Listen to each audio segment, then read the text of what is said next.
Hi, and welcome to Making Waves on Purpose. Today, I am joined by Sharoni Rosenberg. Sharoni and I worked at PwC for many years together. She led Purpose at PwC Chile, and I have a special soft spot in my heart for Chile because when I worked at the United Nations, I did a year or so as the United Nations Global Compact focal point for Chile. Lived in Santiago, and in fact met my wife, who is Brazilian, when she was working there as well. And Sharoni does amazing work focused on purpose. She started a company called Purposely, Purpose Nights and Purpose Days. These events, they go and work with companies on developing engagement around purpose that finally results in, and she talks about this, purpose statements and purpose strategy and purpose activities and the ROI that comes from that.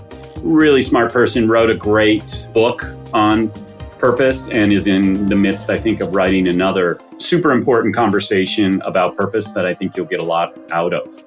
And with no further ado, I bring you Sharoni Rosenberg. Sharoni, thanks so much for joining us. Oh, thank you, Jeff. I'm glad to be here. Yeah, great to see you and great to connect. Tell us, what are you up to these days? Well, we are the second semester, like here in Chile, in Latin America, second semester is like very active, more than the first semester. So it's very active in consulting for companies, purpose consulting, of course. But I have realized with my partner, Milena, we have this consultancy service company that it's called Purposely. We realized that we don't want to do the traditional service like, okay, come and help me with the purpose statement. Okay, that's how usually companies start with the purpose thing. We realized we don't want to do this like all the other agencies do because clients get very disappointed. Expectations are very high that once they have this declaration, like they will have purpose and everything will flow. But in practice, it raises expectations for workers and then nothing else happens. So what we are offering today is a little bit different. We do like workshops with the managers, or it will be ideal with the whole company, where we talk about purpose. First, we start with personal purpose. Then we talk about the purpose of the corporations, the importance of sustainability and culture and leadership in a company that wants to live their purpose.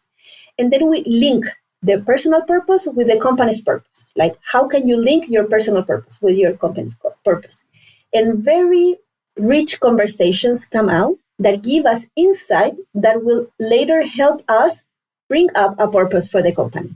So the order of things is different. It's not like we get into a company to give them the statement, but we talk about purpose with them from different dimensions, personal, professional, corporate, and we gather information that will help us bring a purpose later and a statement. Okay, so we are happier with this service because we know there's no high expectations. The experience is a gift for the workers and the managers and whatever. They bond. They make it's like a very nice team building activity. And we are proposing these companies that we do this at least once a year. So they feel that it's not a one-time thing. And you know what? I like it. I enjoy it. I feel that we're providing a service that is useful for companies. It's an ongoing thing. And on the side, we kind of do them like a yearly plan of internal communications, your end of the year event. How can you bring more purpose to this event?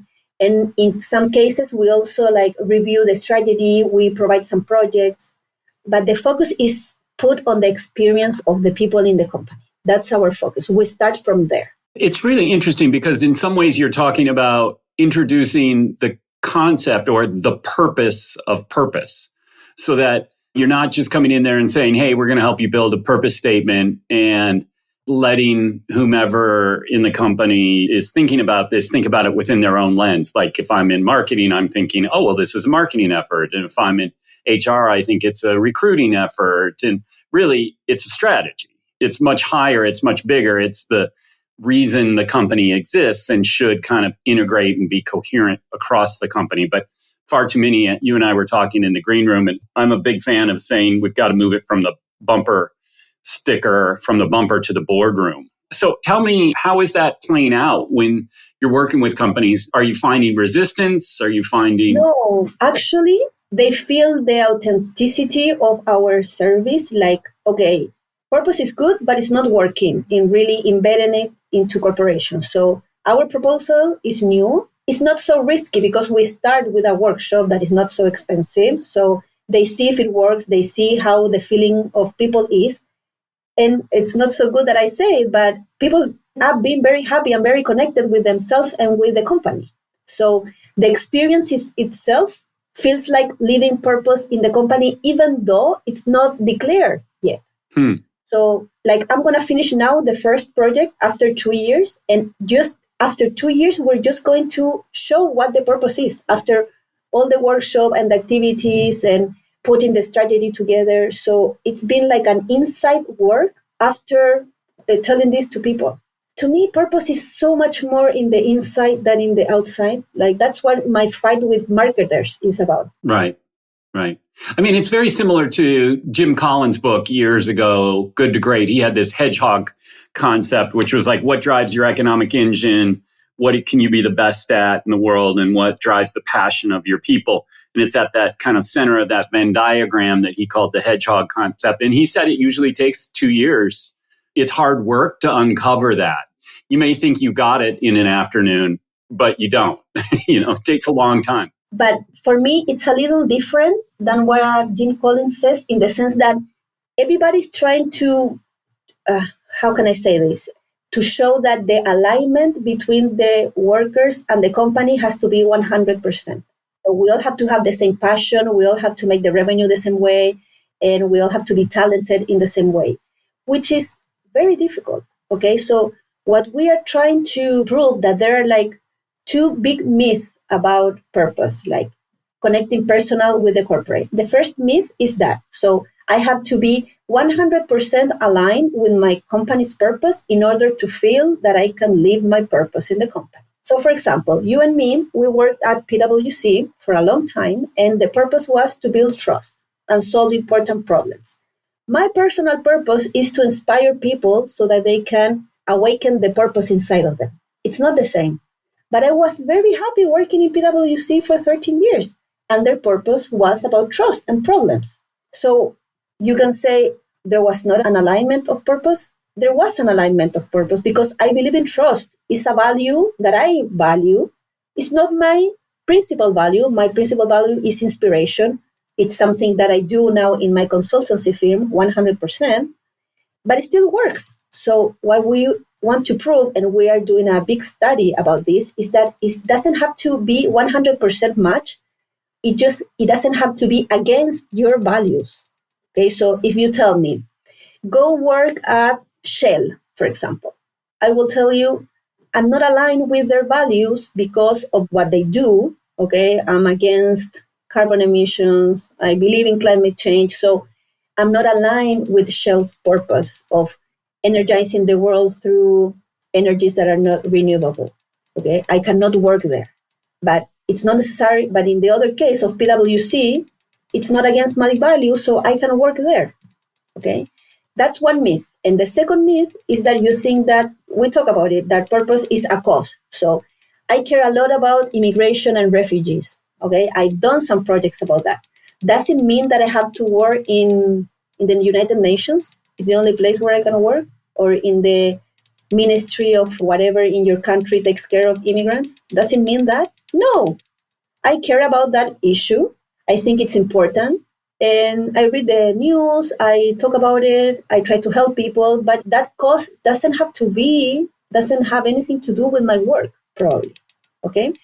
So once you have this clear, the spectrum of companies where you can work is much broader, because the only requirement is that it's not against your values.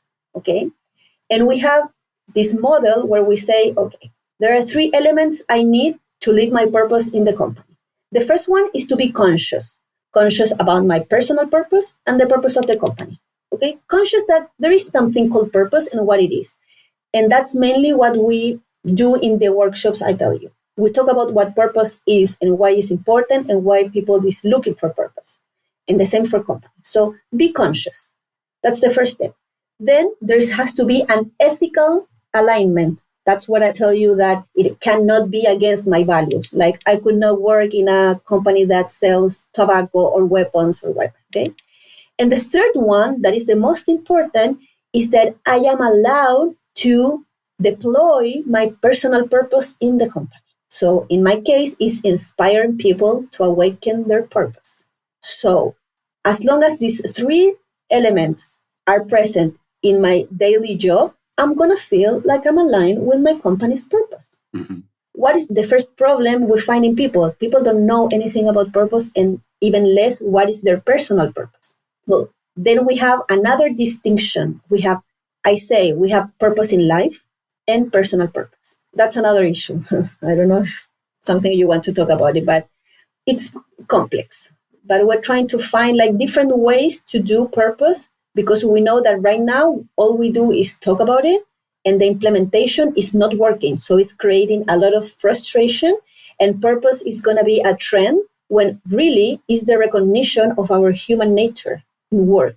I think that's exactly right. And I think that's even more important now that we're facing so many kind of existential threats. I think, you've got inequality, and we just came out of a pandemic, and we've got climate change, and we've got AI, which may present some existential threat to it. There's a lot of things. And if you look at like the WEF's global risks report, it's scary stuff for business leaders and for individuals. So that having this sense of kind of grounding that purpose can give you, I think is all the more important. I find it so interesting. I lived in Chile 20 years ago, and this is not a particularly enabling environment for this discussion, or at least it wasn't 20 years ago. This was the economy built by Milton Friedman and the Chicago boys. So it must have changed a lot in that time. Can you talk about like how you feel the enabling environment is different throughout the course of your career? It's totally different. And there is like a peak moment in 2019. We have like, I don't know how to say it in English, but we have this like social strike. How can we say it? Okay. Yeah. And it's not like the woke movement, but some people think it's similar. It's inspired by these young people that really want to change everything, which is very idealistic in a way.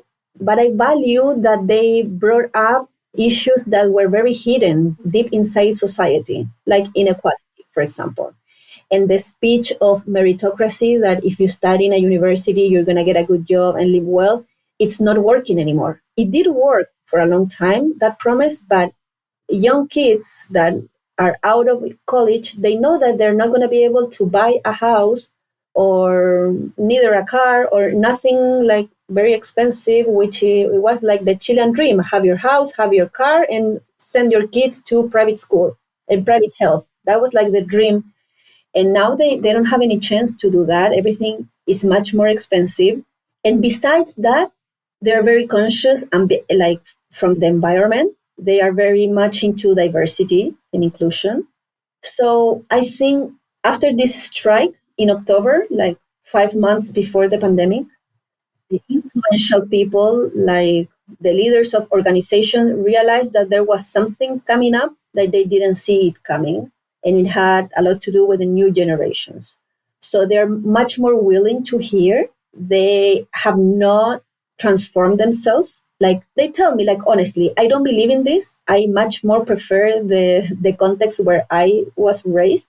But I hear my kids talking in the dinner table, and I know that this is real because rich kids are talking about this too. Right. Yeah. So they hear it in their table. And I think that's why they want to approach this in a way that it's not going to be a bigger conflict in the future. So there is like a Chile before that and after that. And I think the world, like you can see it happening in a lot of countries in South America, right before the pandemic and during the pandemic. I think new generations we have a lot to thank them for this.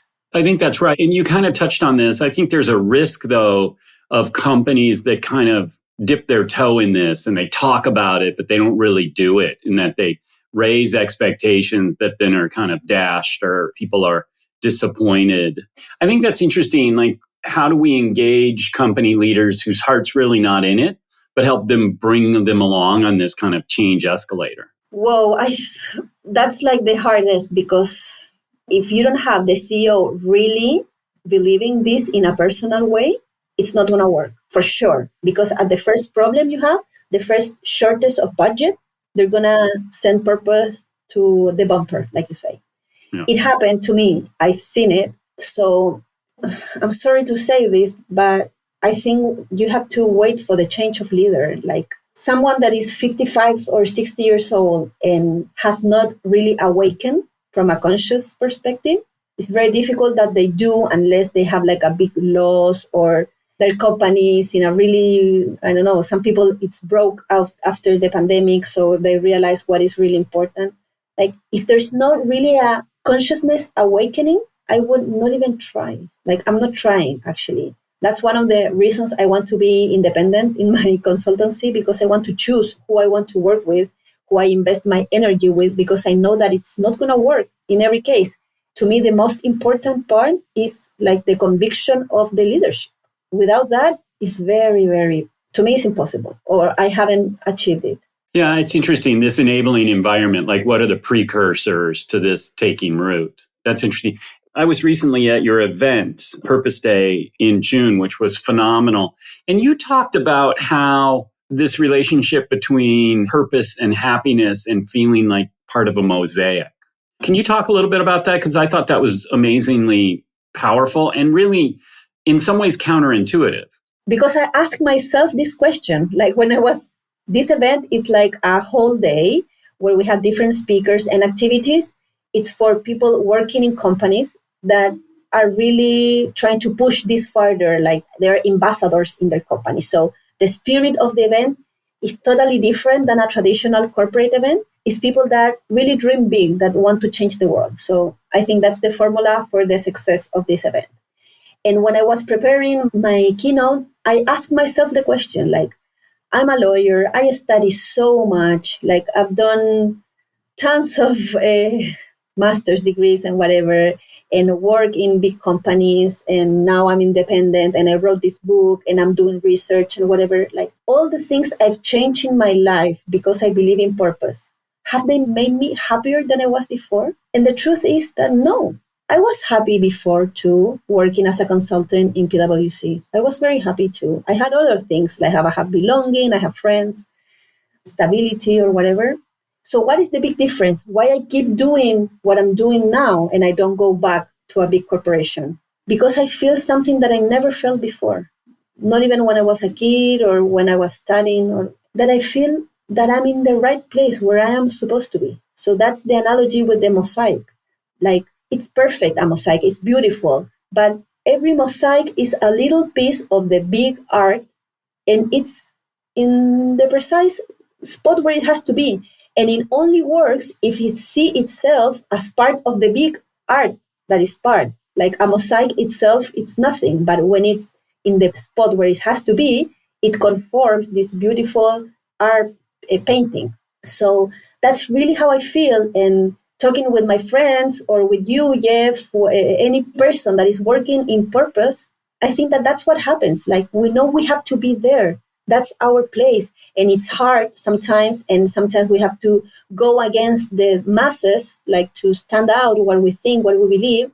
But to me, that's life. And that's the beauty of life. So for me, it's a no return point. Even though sometimes you might feel like it's hard and you're not going to go anywhere, I will push because that's my place. I love that. I mean, it's interesting. I was recently listening to Sam Harris's Making Sense podcast, which I'm a big fan of.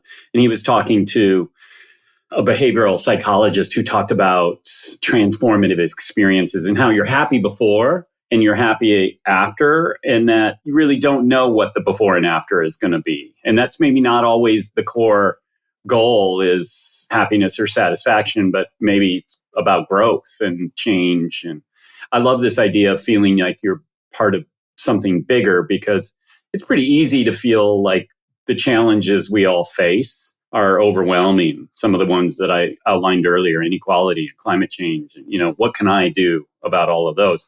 And being part of the solution, a small part in the larger play of life and business and purpose is part of that for sure. I agree. So maybe happiness, like described as the accumulation of joy moments, it's not, it's overrated. Maybe. Right. Yeah. It's experience overall, joyful and sorrowful. And exactly. And that's what a lot of people describe as meaning. Have a meaningful life. Yeah. Yeah. So choose meaning over pleasure. That's me. I think each person has to ask themselves. Some people is pleasure, hedonism. I'm more a meaning person. And I have come to understand that not all people are made for meaning in this life. Some people are made for achievements, for pleasure. You have to choose what is your path to flourishing. For me, I have it clear now, and it's the meaning path. But I know that it's not the path for everyone in the world. But if you're asking the question, it's probably that you are a meaning people too. I always look for a quote, and you just from these discussions, and choose meaning over pleasure. I love that. I think that's so, and it's interesting because in doing that, you probably get greater pleasure in some way, shape, or form. Yeah. Like a result, but not as a direct point of your action. It's not the goal, but it is the result. Yeah, I love that. I love that. You know what? I'm going to think about this like a name for my book. I'm going to write it down because I liked it. Meaning over pleasure. Yeah, I love it.